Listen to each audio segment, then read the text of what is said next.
It is the 27th day of 2011 on this Wednesday edition. Bernanke is set in a few hours to give a speech dealing with QE2, QE3.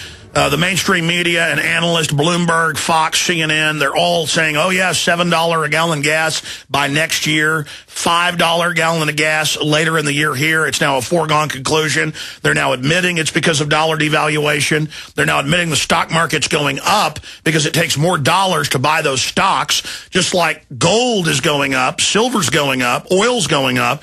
They're not actually going up. The dollar is going down. So you think your stock market's worth more. You think your dollar still has the same value as this situation unfolds. We're going to be breaking it down here later in the broadcast. We're not going to let this whole birth certificate issue completely take over, but obviously it's important. Now, in the last 3 years, Webster Tarpley, Phil-Berg, and a lot of other people who I know are serious investigators have said that, well, there's a cover-up going on of the birth certificate. It was first raised by Clinton, Hillary. He wouldn't release it then. And then it's been raised by many others. Then they released the certificate receipt, which is not the original birth certificate, and they tend to basically bait the issue by saying, no, this is the official birth certificate. People said, no, it's not. They said, yes, it is. That went on for 2 years. Now, about 6 months ago, they said, okay, it isn't the original. Release it, Obama. Now they've released another one that we've looked at that is a clear photo, not a scan, and I've had our Photoshop folks look at it. It's got a shadow on it. There's white around the letters and numbers. It's as if they want people to say this is fake. I mean, the CIA, if they did make a fake, they can make fake newscasts, fake bin Laden videos. They could put something out better than this. So more and more, I think it's a complete psyop, and that they held this back regardless of what the truth is to later make it the seminal issue of his credibility. Not the wars, the torture, the signing statements, the secrecy, the executive orders, the corruption, the banker bailouts, the government-run health care, the nightmare of tyranny that we're witnessing, the QE2, the dollar devaluation. It's all about the birth certificate. Just like with Clinton, it was all about Monica Lewinsky, not missile secrets to the communist Chinese. They love to pick issues like this.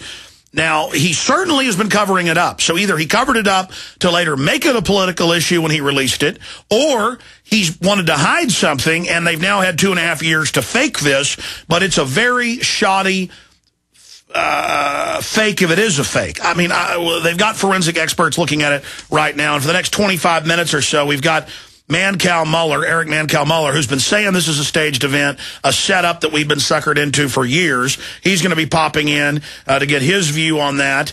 We've got phil-berg, who was the former Deputy Attorney General of Pennsylvania, big NAACP guy, liberal, early on just said, show the birth certificate. They've erased records in Kenya. They've frozen his college records here. Trump's now saying release those. The point is, did they cover it up to make it a political issue later and try to discredit those of us that looked at it? Or are these fakes? And he joins us. ObamaCrimes.com is the website. And we've got a clip of Obama very pleased with himself today out there, breaking in, taking over the TV networks. They claimed it was all impromptu. It was clearly scripted. Trump's out there giving a press conference at the very time they break in. I mean, this is wag the dog type stuff. We're going to try to decipher it. Philip J. Berg joining us from his law offices in Philadelphia, Pennsylvania. Phil, what do you think's going on here? Well, even if it is a legit birth certificate, I've raised the issue for over 2 years that that's not the significant part here. Significant is the fact that he was adopted in Indonesia. And that's right. I mean, on record, you've been like a broken record here on this show and others saying, look, it's the Indonesia. That's the issue. They want us to look at the birth. Wayne Madsen said that yesterday. Look at the birth certificate. You knew they were hiding something going back 3 years ago. And 2 years ago, you said, look, it's Indonesia. When I first filed my first lawsuit, August 21st, 2008, I said to Obama, prove me wrong. Show me your long-form vault birth certificate. He didn't, so we started checking into his life. And then we found out, I mean, it's right there. In one of his books, he mentions his parents had divorced. He says, my stepfather, Lolo Sotoro, returned to Indonesia before my mother and I. When I went there, I immediately went to school. Well, in the 1960s, Indonesia was at war. The only ones who could go to school there were those that were considered natural born. You also got that status by being adopted or acknowledged by your stepfather. Now, to enforce the stepfather, it's in his book.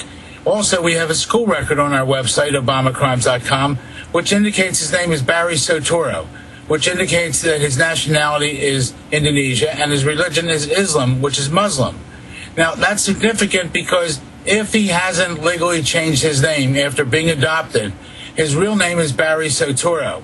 So this is just, as far as I'm concerned, a smokescreen. I was on a radio interview this morning. Someone said, "Oh, Phil, now you're reaching for straws."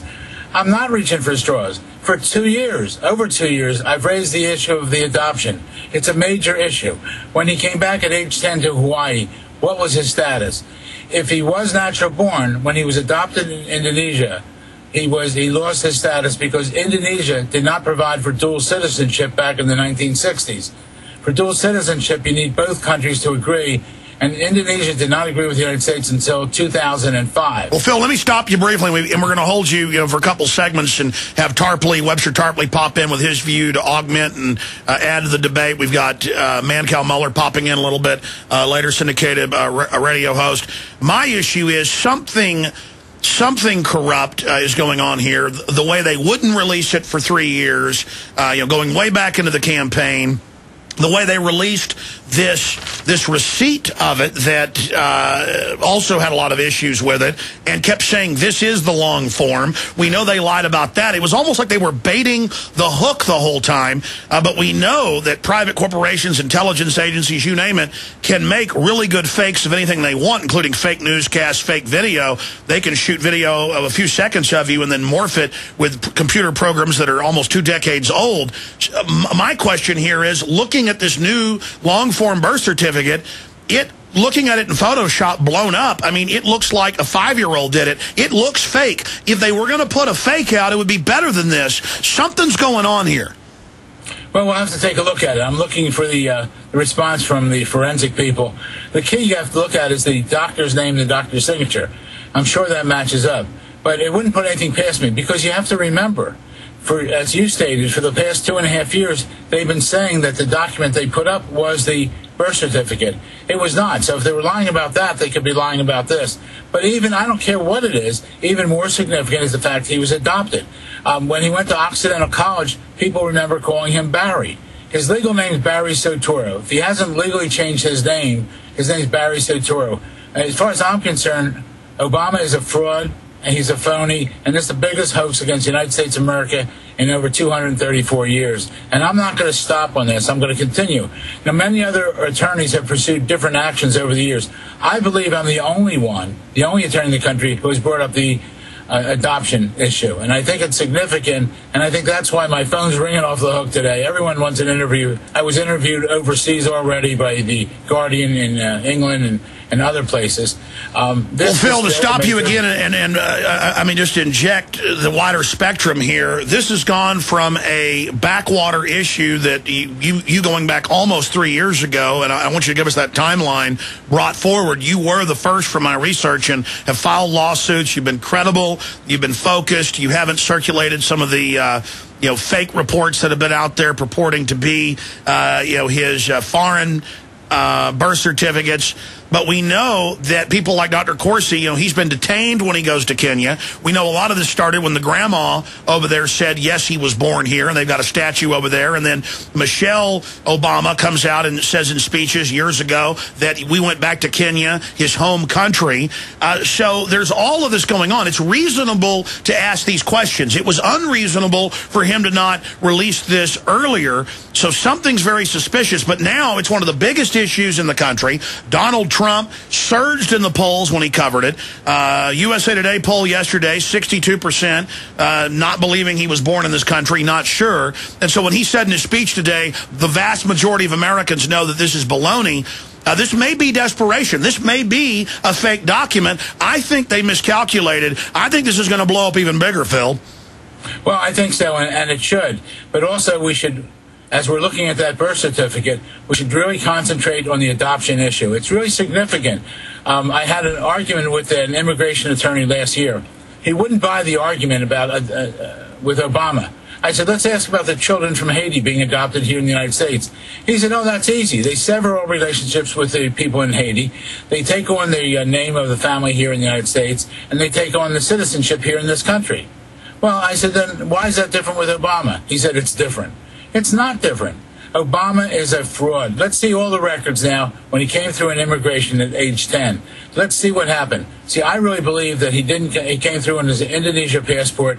I believe he's not natural born. I believe he's not naturalized. I think he's an illegal alien, and therefore his term as a U.S. Senator from Illinois was fraud, and the salary and benefits should be returned to the U.S. Treasury. We're going to come back from breaking and with Mancow-Muller get your view on some of the statements that he makes and vice versa. And then we've also got Webster Tarpley popping in a little bit with Phil-Berg in the segment after that. And we'll be holding you to about 45 after or so, Phil. Is that good? That's fine. That's fine. Okay. I'll stay with you as long as you want. All right, fantastic. Also want to talk about where your court cases are going. You know, the issue here is Obama has lived all over the world. He's got at least 2 other names that are in school records. We've never seen a president with these type of clampdowns on records. And why wouldn't he release it years ago? And now it's a big national issue. I mean, is the system pushing this because it's a nice diversion from other things that are happening, like the dollar imploding, gas prices exploding, or is there something to it?